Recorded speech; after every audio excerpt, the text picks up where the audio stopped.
Hello everyone, economics वाला भाई Pradeep Sharma YouTube channel में आप सभी का स्वागत है। तो कैसे हैं आप सब? आशा करते हैं आप सब अच्छे होंगे, स्वस्थ होंगे, अच्छे से अपने एग्जाम्स की प्रिपरेशन है वो कर रहे होंगे। देखिए, जो आज की हमारी वीडियो रहेगी वो रहेगी हमारी एचसीएस के ऊपर। देखिए, एचसीएस की वैकेंसीज हैं वो जल्द ही आपकी एडवर्टाइजमेंट होने वाली हैं। एक नोटिस हम आपको देखने को मिला होगा कि भाई एचसीएस की लगभग 102 वैकेंसीज हैं, वो एडवर्टाइजमेंट जल्द ही होने वाली है। और आपको पता है कि इसका जो एग्ज़ाम की शेड्यूल डेट भी इन्होंने एडवांस में एचपीएससी ने जारी कर दी है कि भाई अप्रैल 26 को मे भी इसका प्री है और 2 महीने बाद क्या है, जून में इसका क्या है, मेंस एग्जामिनेशन होगा। ठीक है, तो इसके अंदर देखिए, जो सबसे पहले तो क्या है भाई कि इसके लिए एलिजिबल कौन है जो एचसीएस का एग्ज़ाम दे सकते हैं। देखिए, एचसीएस का क्या है, अपना ग्रुप ए की सर्विसेज लगभग रहती हैं। ठीक है, और इसके अंदर अच्छी अच्छी पोस्टें हैं, जैसे कि एचसीएस जो एचडीएम की पोस्ट है, अब की बार बहुत ज़्यादा वैकेंसीज हैं एचडीएम की, डीएसपी की। ठीक है, वैकेंसीज देख लेते हैं। सबसे पहले 102 वैकेंसीज आपकी एडवर्टाइजमेंट होगी, जिसमें से एचडीएम की आएंगी 24। ठीक है, DSP district superintendent of police इसकी आएंगी 8 वैकेंसी। ईटीओ होता है excise and taxation officer, 27 post. DFSC district food supply controller 2 post. ARCS होता है भाई assistant registrar cooperative societies 3 post. DFSO है district food supply officer 1 post. AETO मतलब assistant excise and taxation officer, इसकी है 22 post. ठीक है, टीएम होता है ट्रैफिक मैनेजर, इसकी 7 पोस्ट। तहसीलदार ग्रुप ए की 3 और नायब तहसीलदार ग्रुप ए की 5। टोटल करके आपकी क्या है, 102 वैकेंसीज आपको देखने को मिलेंगी भाई इसके अंदर। ठीक है, इसके अंदर क्या है, क्वालिफिकेशन क्या चाहिए, तो सबसे पहले इसमें यही है कि या यूपीएससी का देते हैं आप, उसमें भी देखते हैं। तो इसके अंदर क्या है, ग्रेजुएशन आपकी कंप्लीट हो रखी हो। ठीक है, और इसका एज क्राइटेरिया इसके अंदर क्या है भाई, 21 से 42 साल। ठीक है, और जो एज रिलैक्सेशन है वो आप एडवर्टाइजमेंट आएगा उसके अकॉर्डिंग जो आपको देखने को मिलेगा, वो एज रिलैक्सेशन भी आपको मिलेगा। ठीक है, सिलेक्शन प्रोसेस इसके अंदर क्या है, एक भाई इसके अंदर क्या है, नेगेटिव मार्किंग होती है। ठीक है, इसका एग्जाम कौन लेता है, एचपीएससी। ठीक है, आपको पता ही है कि जो हमारी एचएसएससी है, ठीक है, एचएसएससी लेती है भाई ग्रुप सी और डी।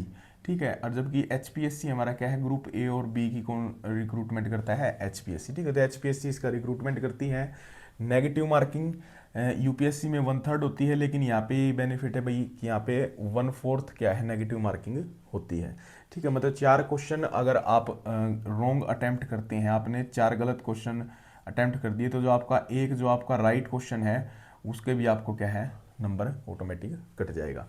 ठीक है भाई, तो सिलेक्शन प्रोसेस इसके अंदर क्या होता है, इसके अंदर क्या है, इसके अंदर भी वही है जो आपने यूपीएससी का पैटर्न है। प्रीलिम्स होता है, उसके बाद आपका मेंस एग्जाम होगा और उसके बाद क्या होगा, आपका इंटरव्यू होगा।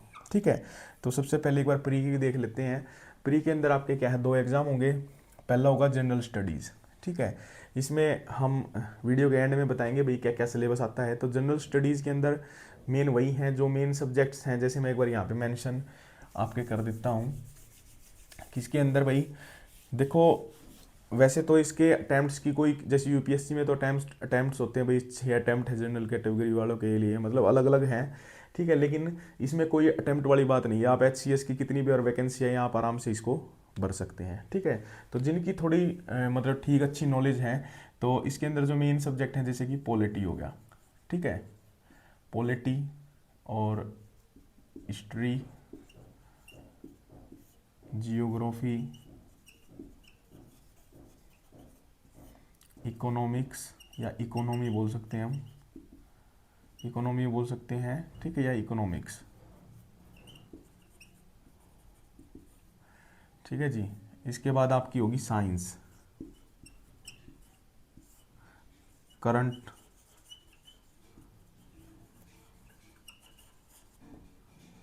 करंट अफेयर हो गया, साइंस हो गया, इकोनॉमिक्स हो गया, जियोग्राफी, हिस्ट्री, पॉलिटी। ठीक है, तो ये कुछ है ना, इसके अंदर क्या है, मेजर सब्जेक्ट हो सकते हैं। जैसे कि इन्वायरमेंट भी इसके अंदर हम ले सकते हैं, इन्वायरमेंट। ठीक है जी, तो ये काफ़ी सारे सब्जेक्ट्स हैं जो मेन मेन सब्जेक्ट्स हैं। अगर इन सब्जेक्ट्स के ऊपर आपकी अच्छी पकड़ है तो आप इस एग्ज़ाम्स के लिए अप्लाई कर सकते हैं। ठीक है, एक बेनिफिट ये है कि जो भी भाई सीरियस कैंडिडेट्स हैं, मैं देखिए उन्हीं को बोलूँगा, जो सीरियस कैंडिडेट्स हैं उनको, चाहे उनकी एक बार प्रॉपर तैयारी नहीं भी है, आपको एक बार भर के ज़रूर देखना चाहिए इस एग्ज़ाम को, ताकि जब आप एग्ज़ाम में बैठेंगे तो आपको इसका पता चलेगा भाई किस लेवल के क्या है एग्ज़ाम HCS करवाता है। ठीक है, आप में कितनी कैपेबिलिटी है कि भाई आपने नॉर्मल तैयारी कर रखी है, उसके बेस पे आप कितने मार्क्स इसके अंदर गेन कर पाएंगे। ठीक है, तो सबको इसके लिए अप्लाई करना चाहिए जो भी सीरियस कैंडिडेट्स हैं, और इन सब्जेक्ट के ऊपर अपनी क्या बनानी है, आपको पकड़ बनानी है। ठीक है, इन्हीं सब्जेक्ट्स में ही क्या है आपका सारा पेपर इसके अंदर आता है। तो GS के अंदर लगभग यही आता है, बस एक आप हरियाणा HR GK और जोड़ लीजिए इसके अंदर। ठीक है, हरियाणा GK लगभग, तो हरियाणा GK तो आपको पता, आपको आती है, तो आप GS का आपका जो पेपर होगा वो होएगा भाई यहाँ पे 100 मार्क्स का। ठीक है, और यहाँ पे जो CSET होगा वो भी आपका क्या होगा, 100 मार्क्स का ही होगा। CSETs में आपकी क्या आती है, जैसे रीजनिंग हो गया, नॉर्मल मैथ हो गया, ठीक है, कॉम्प्रिहेंसिव हो गया, और ये इस टाइप के 4-5 टॉपिक्स हैं वो आते हैं CSET के। उसमें आपको क्या है 100 में से कितने नंबर लेने होते हैं, 33 नंबर। जैसे ही आप 33 नंबर होंगे तो आप इसके अंदर क्या कर जाएंगे, क्वालिफाई।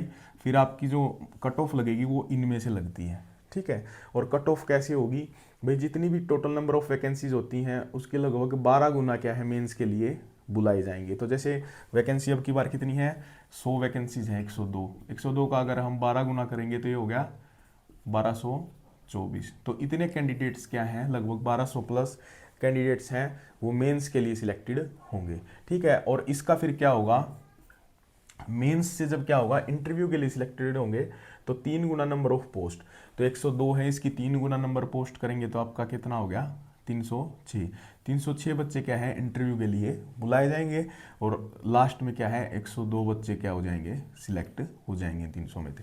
ठीक है भाई, तो ये था। इसके बाद क्या है हमने प्री का देख लिया, प्री के बाद हम बात कर लेते हैं मेंस एग्जाम की। मेंस एग्जाम क्या है भाई, जो भी कट ऑफ लगेगी फाइनल की, क्योंकि ये क्या है क्वालिफाइंग नेचर ही है। ठीक है, तो स्क्रीनिंग टेस्ट बोलेंगे हम इसको।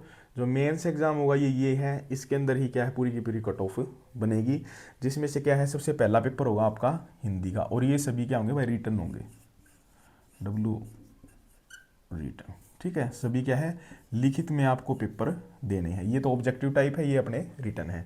तो इसमें 100 नंबर की आपकी आएगी हिंदी का पेपर होगा, जिसमें से हिंदी ग्रामर भी आ गई।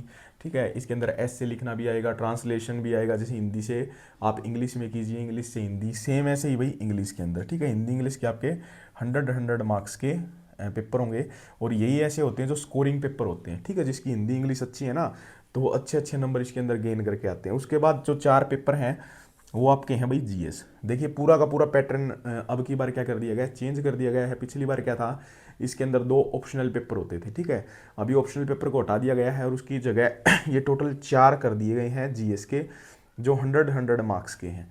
ठीक है, तो 100 मार्क्स ईच GS पेपर के लिए अलॉट किए जाएंगे। टोटल करके 6 पेपर हो गए, तो आपके कितने मार्क्स हो गए, 600।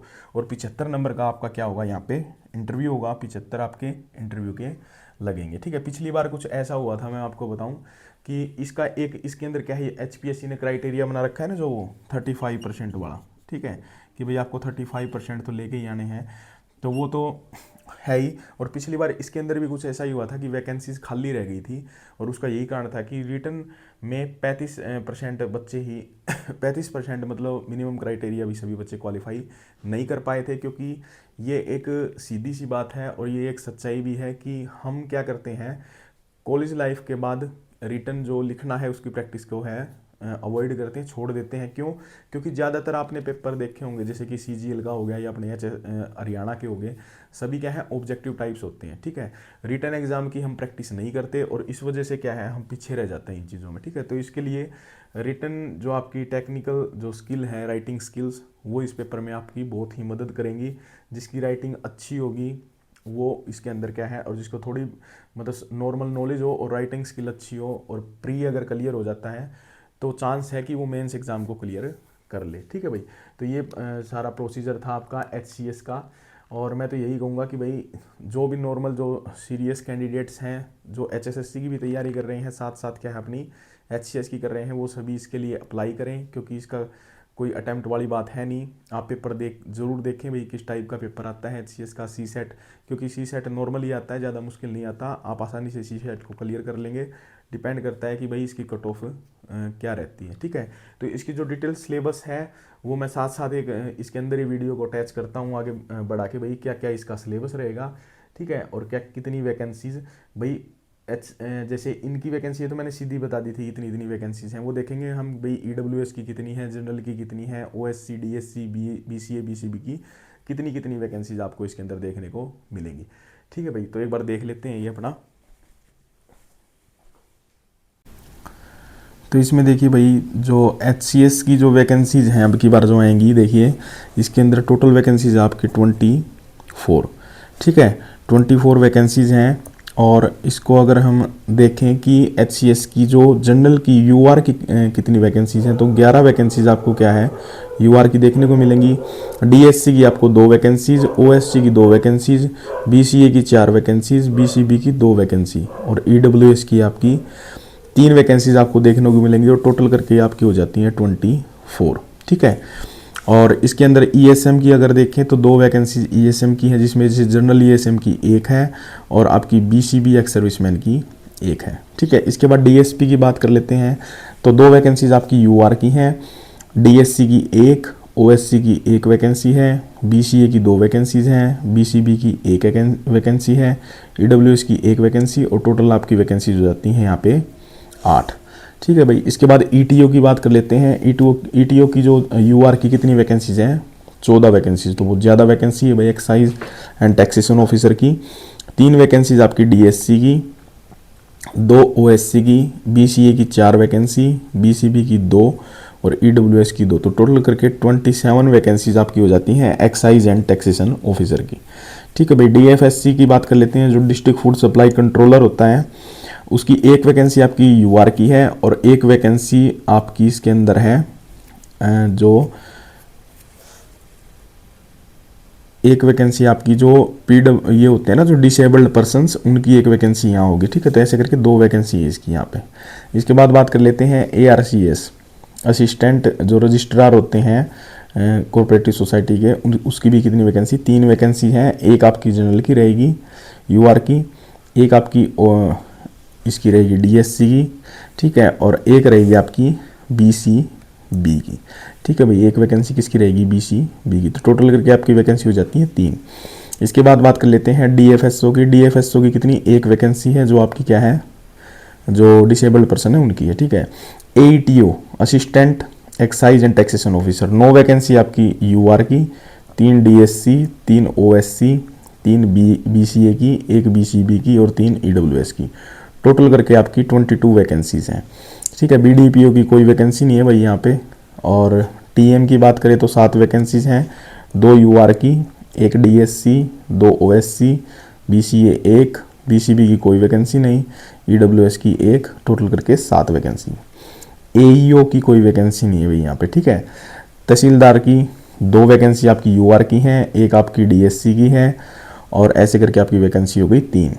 अगर बात करें आपकी A क्लास नायब तहसीलदार की तो 2 वैकेंसी आपकी UR की हो जाएंगी और DSC की 1 वैकेंसी, BCA की 1 वैकेंसी, EWS की 1 वैकेंसी, टोटल करके 5 वैकेंसी आपकी क्या है A क्लास नायब तहसीलदार की भाई, तो ठीक है। ऐसे करके टोटल 102 वैकेंसीज आपकी आएंगी भाई, एडवर्टाइजमेंट होगी बहुत ही जल्दी, ठीक है। एक बार इसका आप सिलेबस देख लेते हैं हम कि इसका सिलेबस क्या रहेगा, तो सिलेबस देख लेते हैं आप एक बार। तो सिलेबस देखिए, जो जनरल स्टडीज़ का प्री का एग्ज़ाम होता है ना भाई, प्री, ठीक है, प्रीलिम्स होगा आपका, जिसमें से क्या है स्क्रीनिंग टेस्ट बोलते हैं, जिसमें से आपका क्या है कट ऑफ लगेगी, वो ये सिलेबस है। तो सबसे पहले इसके अंदर आएगी आपकी जनरल साइंस, ठीक है। उसके बाद है current events of the national and the international importance, ठीक है भाई। करंट इवेंट्स जो भी होंगे वो आएंगे। History of India and Indian national movement, history of India में भाई सारी हिस्ट्री आ गई आपकी, ठीक है। यहाँ पे एनिशियंट भी आ गई आपकी, मिडेवल भी आ गई भाई, और मॉडर्न हिस्ट्री, ठीक है। इंडियन नेशनल मूवमेंट ये भी इसके अंदर इंक्लूड हो गया, मॉडर्न हिस्ट्री का पार्ट। इसके बाद बात कर लेते हैं Indian and the world geography, Indian culture, Indian polity and Indian economy, ठीक है भाई। इंडियन इकोनॉमी पार्ट आ गया अपना यहाँ। इसके बाद आ गया जनरल मेंटल एबिलिटी और Haryana economy and the people, social economical, culture and institutional and the language of the Haryana. यहाँ पे हरियाणा जीके का इन्होंने जिक्र किया है भाई, ठीक है।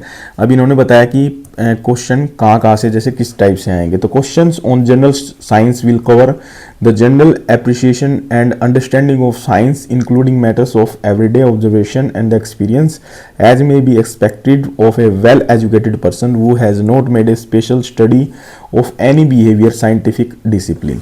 इसमें ये कह रहे हैं भाई कि मतलब इनको प्रॉपर कोई साइंटिस्ट वाली नॉलेज नहीं चाहिए, नॉर्मल नॉलेज हो साइंस की, तो उससे बेसिक क्वेश्चन आएंगे कहने का मतलब, ठीक है। In current events knowledge of the significant national and the international events will be tested. जो आपका करंट इवेंट होगा भाई, क्या क्या देश में चल रहा है, देश के बाहर क्या चल रहा है, वो सभी क्या है उससे रिलेटेड क्वेश्चन आपको देखने को मिलेंगे। In history of India emphasis will be on the broad general understanding of the subject in its social, economic and political aspects, ठीक है भाई। तो हिस्ट्री आपकी कंप्लीट यहाँ पे क्वेश्चन उसके देखने को मिलेंगे। Questions of the Indian national movement will relate to the nature and the character of the 19th century, ठीक है। Resurgence and growth and the nationalism and attainment of the independence, ठीक है भाई। तो सारा हिस्ट्री का, मॉडर्न हिस्ट्री का part रहेगा ये। और in the geography emphasis will be on the geography of India. Question on the geography of India will relate to the physical, social, economic geography of the country, including the main features of the Indian agricultural and natural resources, ठीक है भाई। Indian जो अपनी geography है उसके questions आएंगे। And questions on the Indian polity and the economy will be test knowledge of the country's political system and the constitution of India, Panchayati Raj, social system, economic development in the India, ठीक है। And on the general mental ability the candidate will test the reasoning and the analytical abilities. ये सी set का part है भाई, ठीक है, ये इन्होंने यहाँ बता रखा है।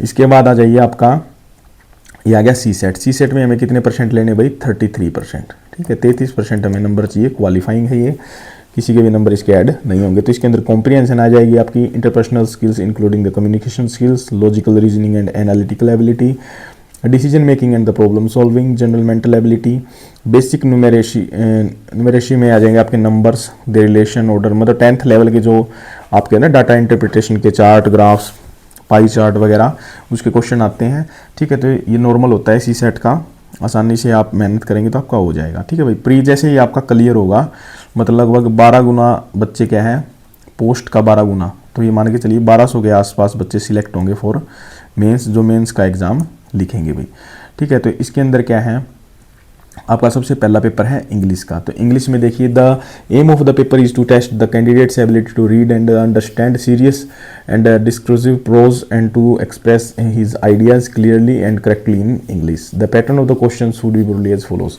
सबसे पहले क्या है, प्रिसाइज राइटिंग आ जाएगी भाई आपकी, ठीक है। कॉम्प्रिहेंशन आ जाएगी, एसे आ जाएगा, यूसेज एंड वोकेबुलरी आ जाएगी, ठीक है। जनरल ग्रामर एंड कंपोजिशन आ जाएगी। एस से लिखना होगा भाई, एक टॉपिक दे देंगे उसको प्रेस से लिखना, ठीक है। तो 100 नंबर का आपका क्या रहेगा, ये पेपर रहेगा इंग्लिश का, ठीक है। उसके बाद आ जाती है हिंदी। हिंदी का जो पेपर रहेगा उसमें भी आपकी जैसे translate of English passage into Hindi, English से हिंदी में क्या है ट्रांसलेट करना है, लेटर, ठीक है। Precise writing, explanation of Hindi passage और कंपोजिशन जो इसकी इंडियन ग्रामर आएगी, ठीक है। और एक ऐसे आएगा। तो ये अभी आपका क्या है 100 मार्क्स का आपका क्या रहेगा, दूसरा पेपर रहेगा। इसके बाद कर लेते हैं जीएस के 4 पेपर। तो सबसे पहला है जीएस 1। इसके अंदर क्या है, Indian culture will cover the salient aspect to the art forms, literature, architecture from the ancient to the modern times, ठीक है भाई। जो आर्ट एंड कल्चर है वो इसके अंदर आपको पढ़ना पड़ेगा, ठीक है। इसकी एक बुक आती है आपकी आर्ट एंड कल्चर की, वहाँ से आप कर सकते हैं। उसके बाद है modern India history from about the middle of the 18th century until the present, significant events of the personalities issues, the freedom struggle, its various stages, the important contributions from the different parts of the country, post independence consolidation and reorganisations within the country. तो ये आपका ये सारा क्या है भाई, modern जो आपकी हिस्ट्री है उसका पार्ट है सारा का सारा, ठीक है। इसके बाद हम बात कर लेते हैं, इन्होंने अभी ये जो पूरा का पूरा इन्होंने सिलेबस है ना, ये पूरा कॉपी कर रखा है यूपीएससी का, सेम टू सेम, ठीक है। History of the world will including in the 18th century, ये वर्ल्ड हिस्ट्री का आपका पार्ट आ गया, ठीक है। ये Indian society and diversity of India के फीचर्स आ गए भाई, और effects of globalisation, empowerment, communication, secularism, salient future of world, physical geography. अब ये जियोग्राफी का पार्ट आ गया इसके अंदर, ठीक है। पूरा का पूरा ये क्या है, जियोग्राफी का पार्ट है भाई ये। डिस्ट्रीब्यूशन ऑफ की natural resource across the world, ये आपका वर्ल्ड जियोग्राफी का पार्ट है यहाँ से लेके पूरा का पूरा, ठीक है। इसके बाद आपका आता है जीएस, ये जो आपका पेपर है भाई ये आपका आ जाएगा 100 मार्क्स का, ठीक है। पूरा कितना होगा, 100 मार्क्स का होगा। इसके बाद बात कर लेते हैं आपका GS2। GS2 का पेपर है भाई, उसके अंदर क्या है, इंडियन कॉन्स्टिट्यूशन, सारा ये जो है लगभग पॉलिटी और इकोनॉमी इसके अंदर ऐड होगी। देखिए जैसे कि Indian constitution, historical underpinnings, the evolution, feature, amendments, significant provisions, basic structure, function and responsibilities of the union and the state, issues, challenges. आप जो M लक्ष्मीकांत की बुक है वहाँ से ये सारा का सारा आप कवर अप कर सकते हैं भाई, ठीक है। उसके बाद इन्होंने इसके अंदर दे रखा है development process, development industries and ये इकोनॉमिक्स का भी क्या है इसके अंदर, इकोनॉमी, इंडियन इकोनॉमी का सिलेबस है, ठीक है। Role of civil service, democracy, Indian needs, neighbourhood relations, bilateral, ये आ गया भाई IR जो इंटरनेशनल रिलेशन है वो इन्होंने दे रखा है, ये आपको कवर अप करना पड़ेगा, ठीक है। तीसरा है वो आपका है इंडियन इकोनॉमी, यहाँ पे इकोनॉमी का सारा पार्ट आ गया भाई, ठीक है। मेजर क्रॉप्स पैटर्न आ गए, इशू रिलेटेड, ये मेजर क्रॉप पैटर्न जो इंडिया के अंदर, irrigation system, storage, transportation, agriculture produce, ये सारा का सारा है ना इंडियन इकोनॉमी का पार्ट है, ठीक है। साथ साथ इन्होंने फिर इसके अंदर दे दिया साइंस एंड टेक, देखिए साइंस एंड टेक्नोलॉजी आ गया, IT पार्क्स वगैरह, field of IT, space, computer, robotics, disaster management इसके अंदर दे दिया। तो सारा का सारा ये मान के चल सकते हैं कि पूरा का पूरा लगभग UPSC का जो पैटर्न है, इन्होंने जो GS के 4 पेपर आते हैं वो लगभग कॉपी हैं। और GS4 है ये एथिक्स है, आपको पता है ये एथिक्स की एक बुक आती है, ठीक है। वहाँ से आप क्या है कवर अप एथिक्स का पूरा सिलेबस कर सकते हैं। इसके अंदर एथिक्स के ये सारे क्या हैं पार्ट रहेंगे और लास्ट में आपकी रहेगी केस स्टडी, ठीक है भाई। तो ऐसे करके आपका जो पेपर है वो लगभग सबसे पहले आपको करना है क्लियर प्री, ठीक है। प्री अगर आपका एक बार क्लियर हो जाता है प्रीलिम्स, तो उसके बाद लगभग क्या है 1200 बच्चे सिलेक्ट होंगे किसके लिए, मेंस के लिए, ठीक है। और मेंस में 1200 में से कितने बच्चे आएंगे, 1200 में से 300 बच्चे क्या हैं सिलेक्ट हो जाएंगे फॉर इंटरव्यू, ठीक है। और इंटरव्यू में से फिर 300 में से लगभग जो 100 बच्चे लगेंगे, 102 बच्चे वो क्या है फाइनली सिलेक्ट हो जाएंगे इन पोस्टों के ऊपर, ठीक है भाई। तो ये वीडियो थी, अगर वीडियो आपको अच्छी लगी हो तो प्लीज़ चैनल को लाइक करें, सब्सक्राइब करें। थैंक यू सो मच, जय हिंद, जय भारत।